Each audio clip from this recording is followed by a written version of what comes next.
The incredible mistake millions make at the sacred wall of tears. Discover God's transforming plan. In the 3rd year of Jehoiakim, king of Judah, the words of Nehemiah, the son of Hakaliah, reached the ears of those in the courts of Susa. As he served as cupbearer to King Artaxerxes, Nehemiah was a man of rank. Yet, little did his royal employer know that his heart remained tethered to the ruins of Jerusalem, a city cherished in his lineage but tormented in despair. The evening draped its velvety cloak over the palace, and news flew in like an arrow, piercing the calm. The wall of Jerusalem is broken down, and its gates are burned with fire. The word struck Nehemiah with a weight he could scarcely bear.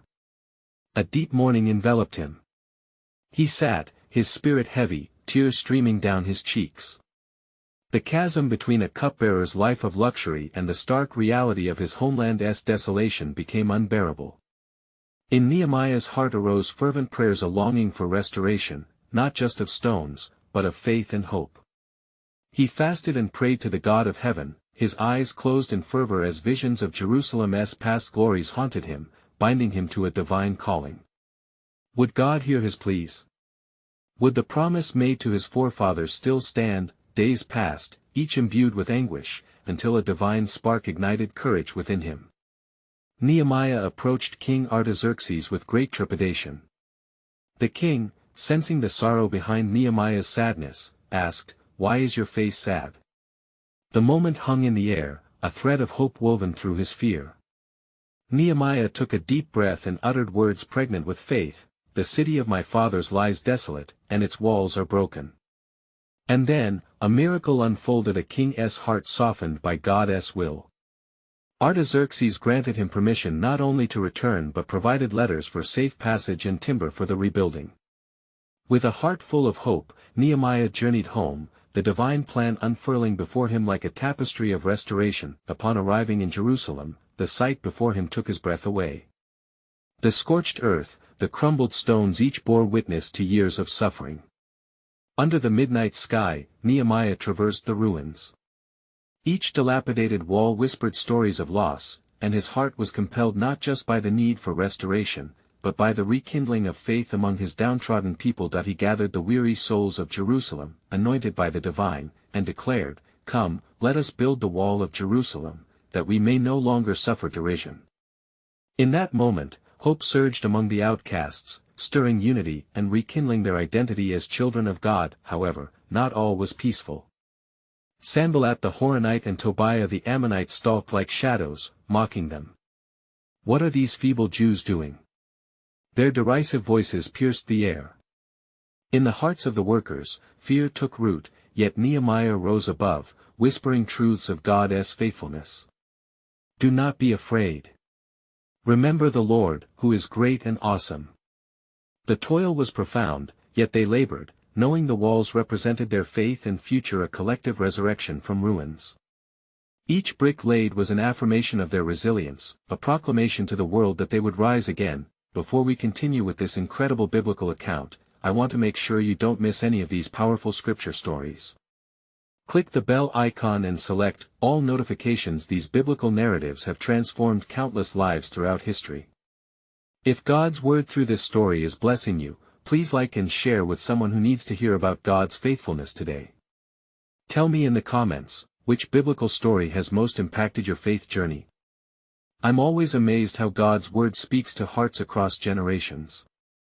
Now let's continue with what the Lord did next. As days turned to weeks, the walls began to rise amidst challenges, trials echoing in the silence. Little did they know, the labor was not just physical, they were enacting God's transformative plan to redefine their nation.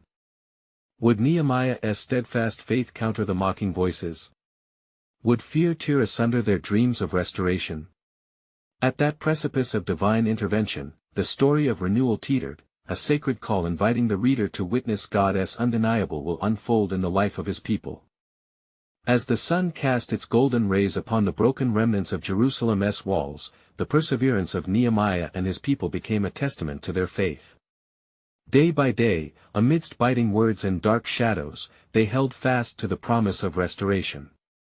Each brick was a silent hymn rising to the heavens, echoing their gathered cries for mercy and strength. In the face of persistent taunts from Sanballat and Tobiah, those who labored responded not with words of defeat but with a spirit ignited by trust. "Let us rise up and build." Nehemiah rallied them. His voice, fervent and unwavering, resonated in the hearts of the despairing. "Our God will fight for us." With each rallying cry, the workers toiled with renewed vigor, lifting stones high as they whispered prayers beneath their breaths, yet, as the walls began to take shape, so too did the threat of violence grow. News reached Nehemiah, whispers of conspiracy against them, plots to undo their work. Fear snaked through the hearts of the laborers, threatening to unwind the very fibers of hope woven into their hearts. But Nehemiah, ever steadfast, stationed guards and urged his people, "Do not be afraid. Remember the Lord, great and terrible, and fight for your brethren, your sons, and your daughters." Night after night, they toiled and watched, sharing the burdens of both work and vigilance. The sound of hammers clanging melded with the distant cries of their children, who longed to see their city restored. Meanwhile, Nehemiah sought the counsel of the Lord, pouring forth his despair and seeking divine guidance that in the depth of his prayers, a revelation stirred within him, a greater purpose unfolding before his eyes. This restoration was not merely of walls made of stone, but a revival of the Spirit, a return to the covenant that their ancestors had cherished. Would the Lord not remember his promises? As Nehemiah prayed fervently, he felt the Lord's presence wrap around him like a cloak, instilling a vigor that transcended his fears. As threats mounted, even within the camp, Nehemiah was approached by the nobles who lamented the oppression from the surrounding nations and the burdens upon the poor among them.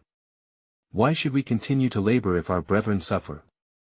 they cried, their voices heavy with despair. Nehemiah, moved by their plight, gathered them together and spoke earnestly. "What we are building today is for each of us, to lift each other out of shadows. Our unity is our strength, let us not grow weary in doing good." His passion kindled a fire within them, and they agreed to share their resources, renewing bonds of brotherhood amidst the toil, and so, the walls continued to rise, stronger and richer in spirit than ever before. But not without relentless opposition. Recognizing the urgency of their mission, Sanballat, Tobiah, and the others conspired to strike fear into their hearts. Rumors swirled: the Jews are becoming too strong. They will rebuild and reinstate their king. As the threats escalated, Nehemiah stood firm, keeping his focus on the Lord's assurance. In his quiet moments of reflection, he remembered the words of the prophets: there would indeed be a remnant, a people who would rejoice in the restoration of their holy city. Even in the face of adversity, Nehemiah's heart remained anchored in God's sovereign plan. He called upon the people to pray and be watchful. "In hardship, our God is our refuge. We shall not be shaken." With their hearts knit together in truth, they returned to their work, emboldened, yet as they labored on, something greater loomed on the horizon, a revelation that would astonish them all. The time was drawing near for God's promises to take shape in ways they could not yet perceive. Would they be the instruments of God's deliverance? What new challenges awaited them, crafted by the very hand of the Almighty? In this tapestry of faith, scandal, and hope, God's sovereign plan awaited its unveiling, as the walls of Jerusalem reached higher, standing not only as a barrier but as a testament of divine fidelity. As the dawn broke anew over the jagged stones of Jerusalem, Nehemiah stood upon the battlements, surveying the progress of their labor. Nothing short of a miracle had transpired in the days since the rebuilding began, yet with each layer of stone they laid, the intensity of their struggle deepened. The cries of the enemy echoed, taunting them like the wails of lost souls. "Nehemiah!" called one of the guards, breathless, his face pallid with trepidation. "The enemy approaches. They devise another scheme against us." The weight of each word fell heavy on Nehemiah's heart. Fortifying himself with prayer, Nehemiah turned his gaze to the heavens. "O Lord, my strength and my shield, grant me wisdom," he implored. Then he gathered the people, their faces etched with fear yet harboring flickers of resolute faith. "Hear me. The hand of our God is upon us, and he is our defender. We shall not be moved by the threats of men."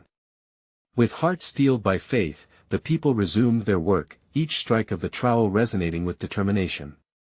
Yet, the shadows of doubt lingered. Murmurs of exhaustion cascaded like a tide among them. What if we falter?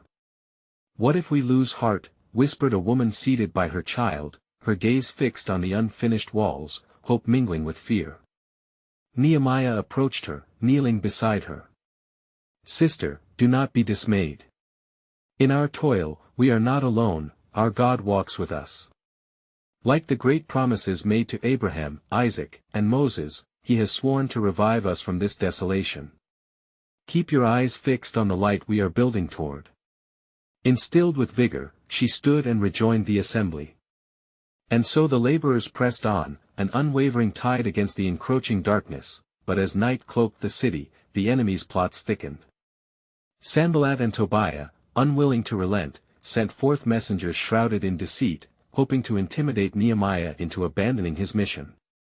Come, let us meet, and we shall reason together, they beckoned, cloaking their true intentions in feigned concern, yet Nehemiah, vigilant and discerning, replied, I am doing a great work and cannot come down. Why should the work cease while I leave it and come down to you? His resolute heart stirred those around him. Yet the whispers grew ever louder, they seek to wound him, inciting fear to break him. Beware.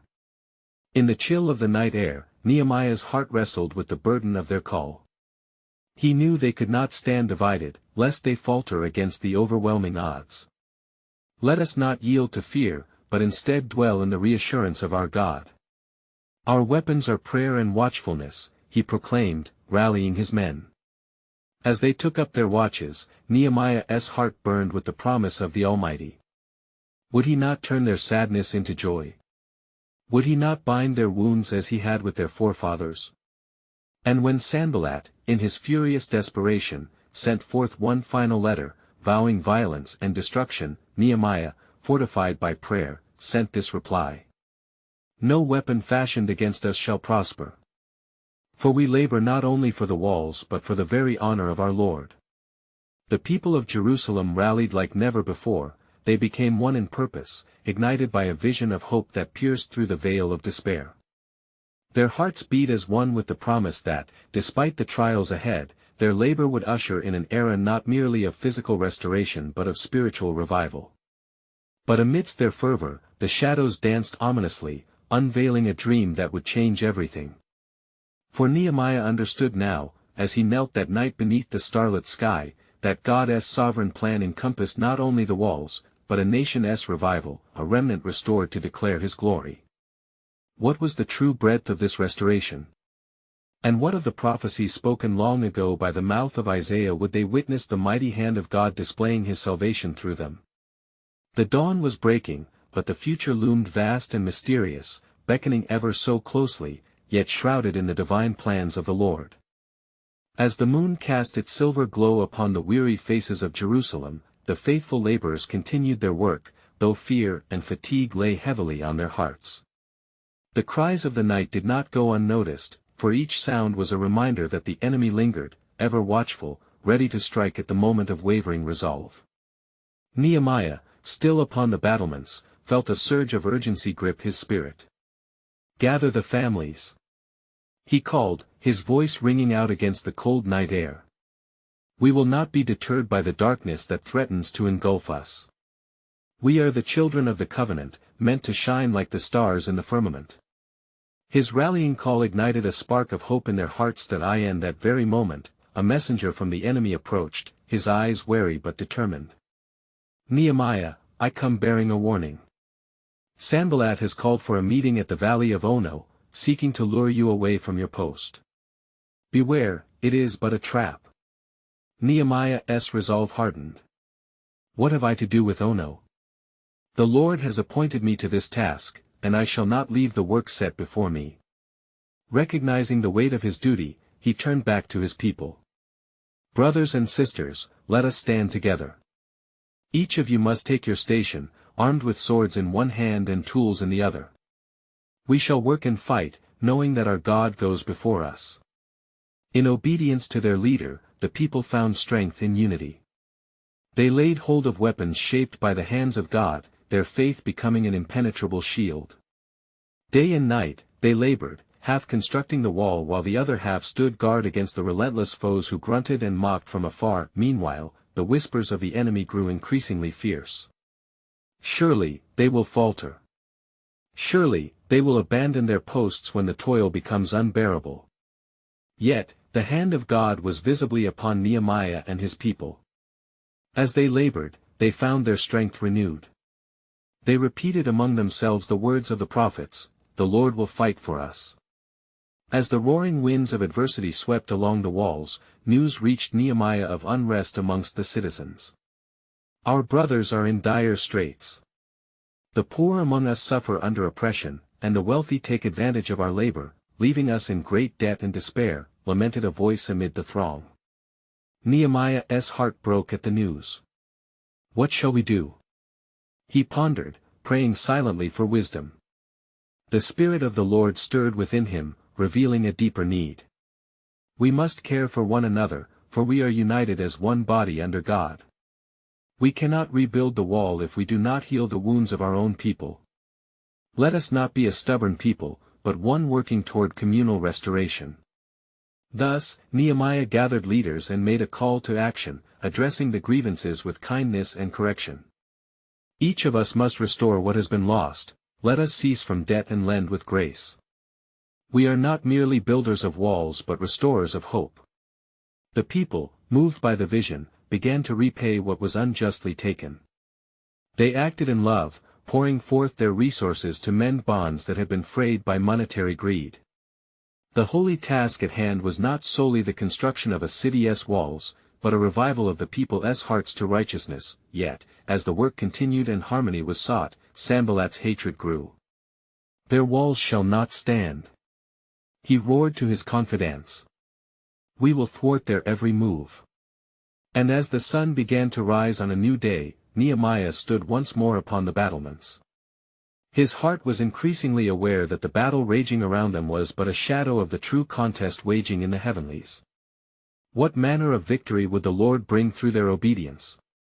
A prophecy flickered in the recesses of his mind, "For I know the plans I have for you, declares the Lord, plans to prosper you and not to harm you, plans to give you hope and a future."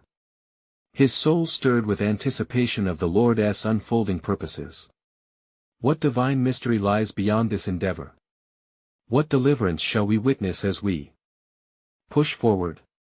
Nehemiah mused, as the winds carried forth the promises of the Almighty, revealing that God's transforming plan was still being woven into the very fabric of their lives, echoing into eternity.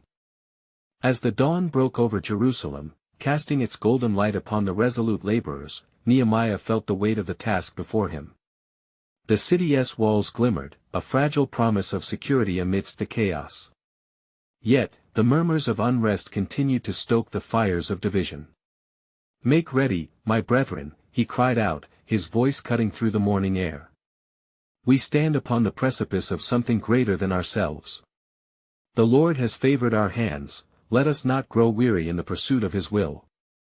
With each hammer's strike against stone and every brick laid, their faith was fortified.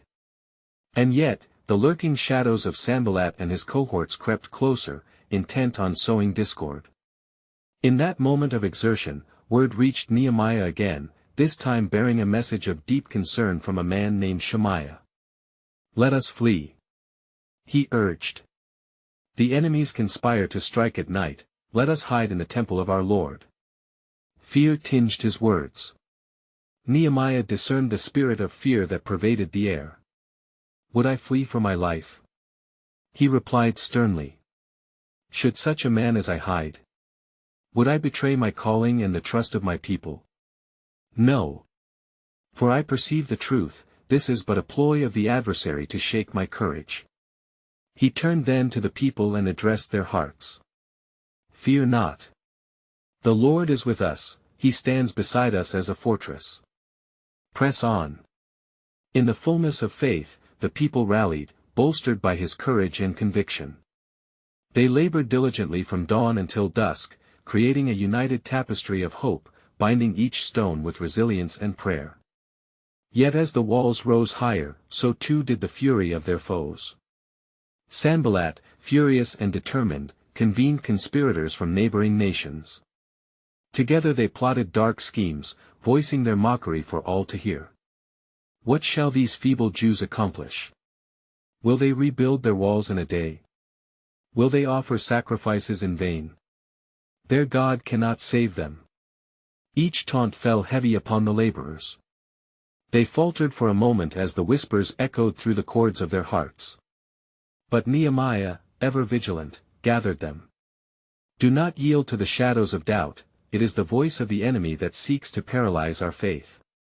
Look to the heavens, for it is our God who fights for us. They raised swords in one hand and tools in the other, forging a path of unity. As they prepared not just for labor but for battle, Nehemiah called upon the elders. Let us appoint those who will watch while others work, he instructed. We cannot lose sight of our mission. Yet, may our hearts remain kindled in prayer. Days passed as the work of rebuilding merged with the fervor of intercession. The sound of hammers was augmented by the cries of supplication rising like incense to the heavens. O Lord, be our shield and our strength. They prayed, yet, the very act of drawing closer unto God birthed a stirring within Nehemiah. He recalled the warnings of the prophets, their strength is not in their numbers but in the might of their God. Would they see the power of this God become manifest in their midst? And the day dawned when the sound of the trumpet echoed across the walls, for God had answered their cries. Behold, I deliver this city unto you, for the walls shall stand strong. And in the midst of this scene, I shall reveal my covenant promise. As they gazed across the expanse of the city, a chill ran through their ranks. What now awaited them? What surge of glory would the Lord reveal as they pressed onward? Whispers of destiny shimmered in the sunlight, a divine orchestration slowly unveiling. Little did they know, beyond each challenge lay the revelation of a promise that would extend not just to Jerusalem, but to all nations, as the narrative of God's sovereignty unfolded in ways unseen. What majesty awaited them in the chapters yet written? As the sun ascended in its majesty, illuminating the stonework of the walls, Nehemiah gathered the people with renewed fervor.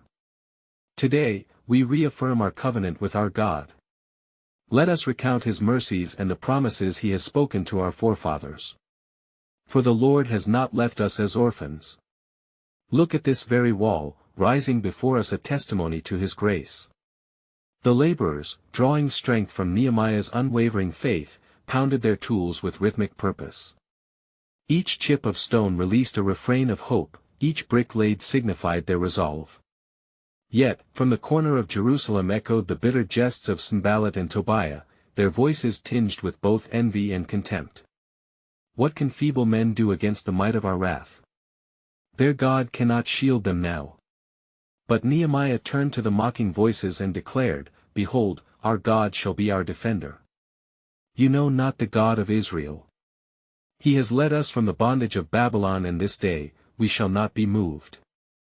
With the strength of faith fueling their labors, Nehemiah commanded the trumpet to be blown among the workers. Let this sound remind us that the battle belongs to the Lord. Those of you who have swords, hold them close. To those wielding trowels, remember, we build for his glory and our protection. As dusk approached, the city rested in the shadows of looming trial. Nehemiah descended from the heights where he had labored and sought the Lord in the temple. With fervent cries, he pressed before the altar, beseeching, O Yahweh of hosts, enlighten our path. We need your guiding hand, let your eyes behold our plight. And in that sacred moment of communion, the Spirit of the Almighty descended upon him, whispering promises of restoration. You will not only rebuild these walls, but the heart of my people shall be restored as well. Through this labor, I am awakening a generation to seek my face once more. When the morning sun draped over Jerusalem again, Nehemiah assembled the elders, the priests, and the Levites, saying, For such a time as this has the Lord called us. Call to remembrance the fervor of our ancestors. Each brick we lay is a vow, each toil is repenting for hearts turned away.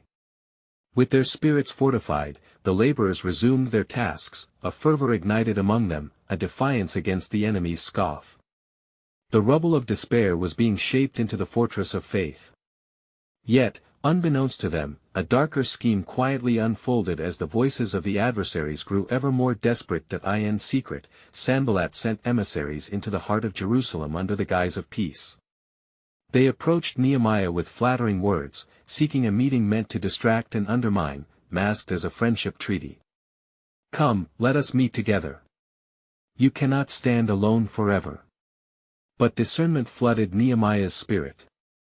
He replied forthrightly, "I am doing a great work and cannot come down. Should the work cease while I consult with you?" Frustration erupted among the foes, for they knew their plans were thwarted. They now stirred their remaining allies into a frenzy, seeking to intimidate and spread fear in the hearts of the people. The messages escalated. "A letter has come to you, spoken to the king regarding your resistance. He shall not permit this rebuilding." Yet, Nehemiah, bolstered by God's steadfast presence, sent word back. "To be concerned with your letters is to lean upon the weakness of man. Our strength is in the Lord. What can man do to us?" And as he spoke, the hearts of the people gripped by terror found courage anew. With each stone they positioned, they were not merely rebuilding, they were proclaiming the sovereignty of God who had brought them from exile, who promised to write his law upon their hearts. As the days swiftly assigned themselves to weeks, Jeremiah's vision pulsated with hope. "The time has come," he said fervently, "for the foundations to be set, for us to witness the glory of our God." Yet in the quiet leagues of the night, a vision hovered in the heavens, a promise extended beyond Jerusalem, a truth unrevealed, yet pregnant with the anticipation of ages. What would this divine orchestra entail for those whose hearts would finally awaken to his call? The unfolding of God's sovereign plan was just beginning, and they sensed with trepidation that greater works awaited them amidst the emerging dawn. And it came to pass, in the days that followed, that Nehemiah's heart was stirred deeply as he saw the laborers toil with renewed strength. The walls rose higher with each passing day, a monument to their faithfulness. Yet the enemy's plots did not wane. A web of darkness crafted by Sanballat and Tobiah sought to entangle the hearts of the people. One day, Nehemiah took his place among the workers, his hands calloused yet firm on the stones, when a messenger came running, breathless and pale. "The people are troubled. They whisper of fear, losing heart at the threats of our enemies." Nehemiah's heart broke at this report, for he knew the great importance of maintaining unity and fortitude among them. He summoned the leaders, priests, and fathers of the families, and addressed them with boldness. "Do not be afraid of them. Remember the Lord, great and terrible, and fight for your brethren, your sons, and your daughters, your wives, and your houses." His words ignited a flame of courage among the gathered, refreshing their spirits as the embers of fear were cast away. "For we do not build in vain," he declared, "this is for our families, for the glory of our God. The Lord fights for us." Yet the enemies grew more conniving, turning their attention to subterfuge. "Let us go, and send word to the mountain of the temple.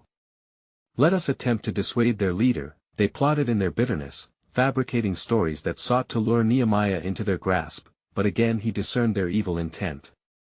"Shall I flee?" he retorted when the falsehoods reached his ears. "I am a man of purpose, and my task must not be interrupted by the deceit of those who know not the power of our God." Grinding his teeth in frustration but resolute in faith, Nehemiah continued, rallying his people with fervor and a spirit that could not be quenched. They worked with swords belted at their sides, ever vigilant, eyes scanning the horizon for signs of the adversary. With each completed section of wall, a rallying cry echoed through the streets, "For the Lord our God is with us." As the sun dipped low on the horizon, casting hues of crimson over the city, a gathering began to form around Nehemiah. Ziah, the son of the high priest, spoke forth, urgently, "They say the crown will not last. The kings of the earth hold contempt for us. Will your endeavor be in vain?" Nehemiah found his voice, steeling their resolve. "Look among us. Does not each stone speak of faith? Is not our labor a testament to his promise? This wall shall stand, it shall guard us, and declare the faithfulness of our God from generation to generation." The hushed awe that fell upon the crowd was electric. their fears began to dissolve like morning mist. Across the land, word spread of what was occurring in Jerusalem, carried by the winds of divine appointment. Those far and wide, whose hearts were awakening to the sound of hope, found their burdens lifted and spirits renewed. Then as night cloaked the city, Nehemiah paused alone on the battlements, gazing over the expanse of the firmament. In that stillness, he sought intimacy with the Father. O Lord, I wait on your promise.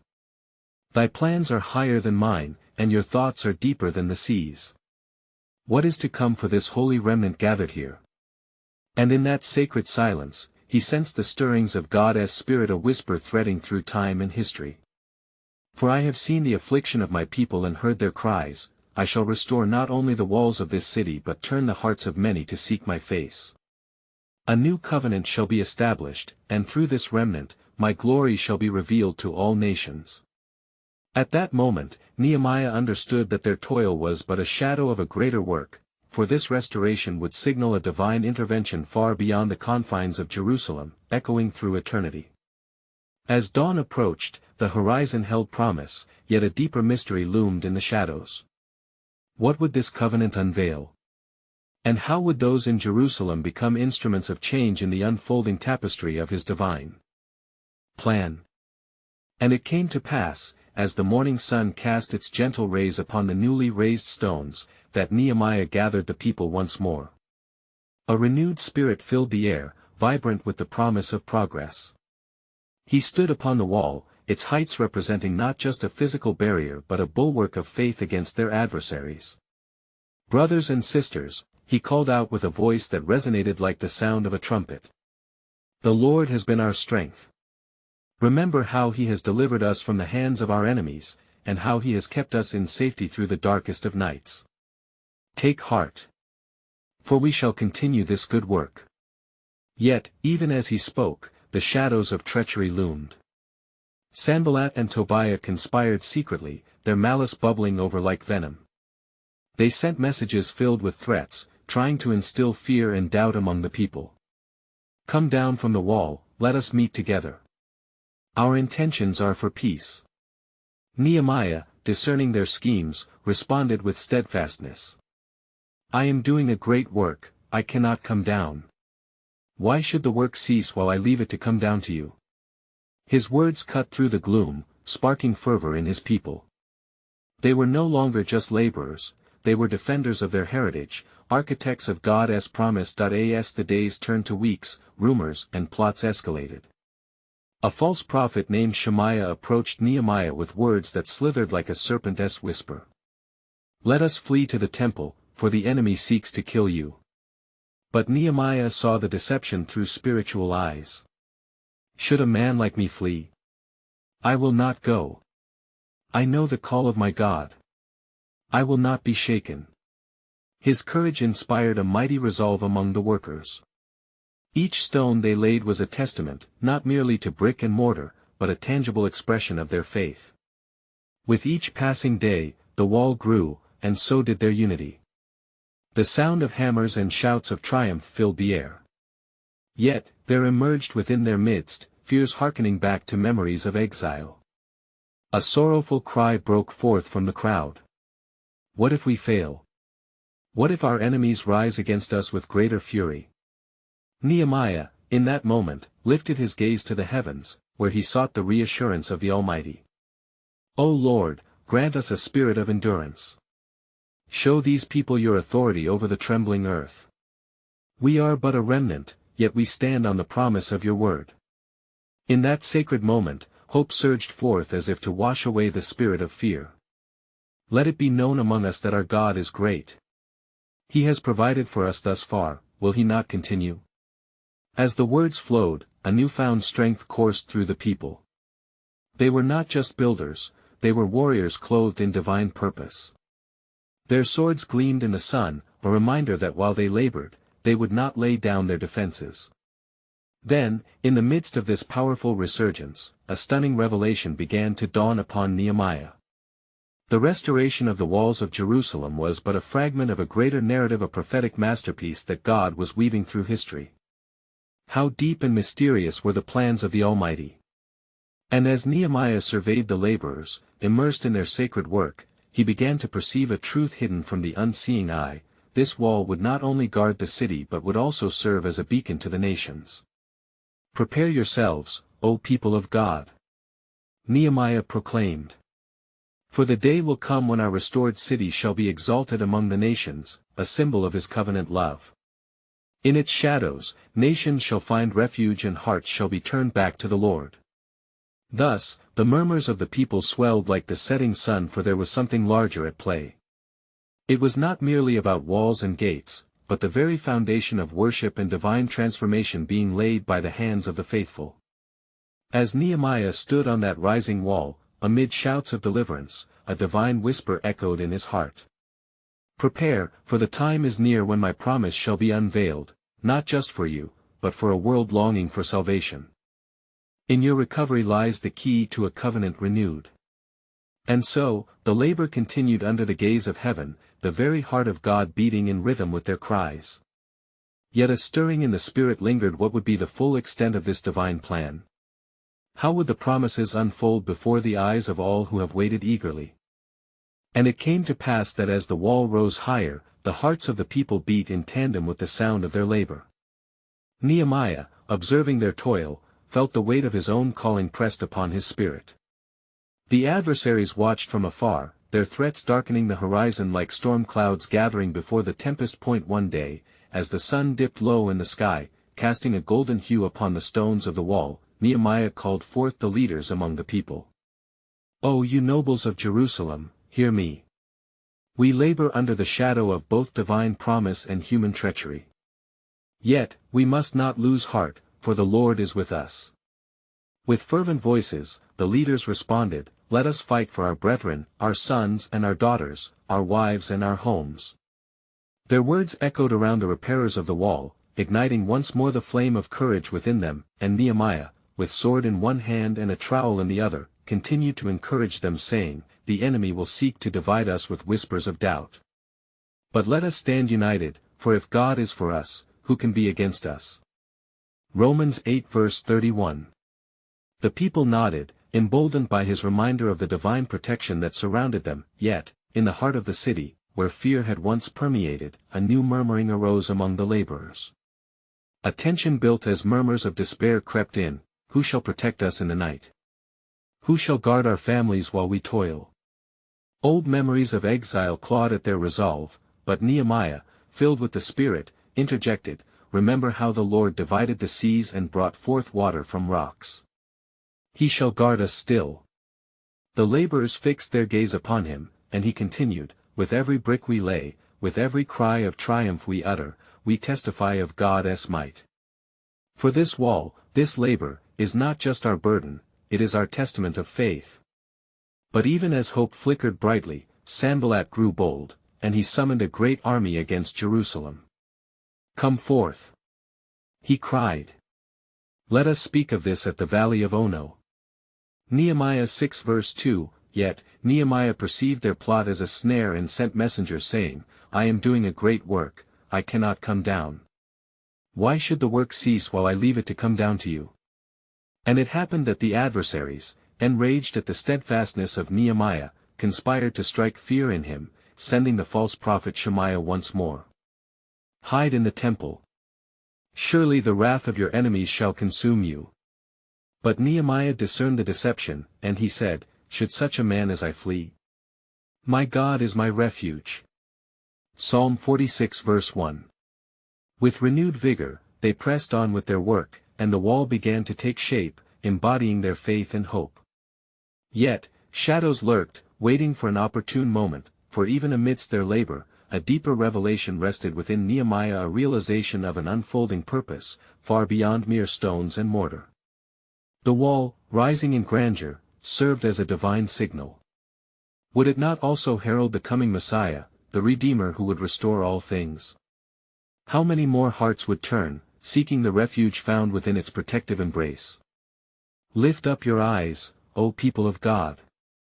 Nehemiah proclaimed, for our labor paves the way for the fulfillment of his promises. Though enemies arise and fear looms, we are partakers of a covenant far greater than this wall.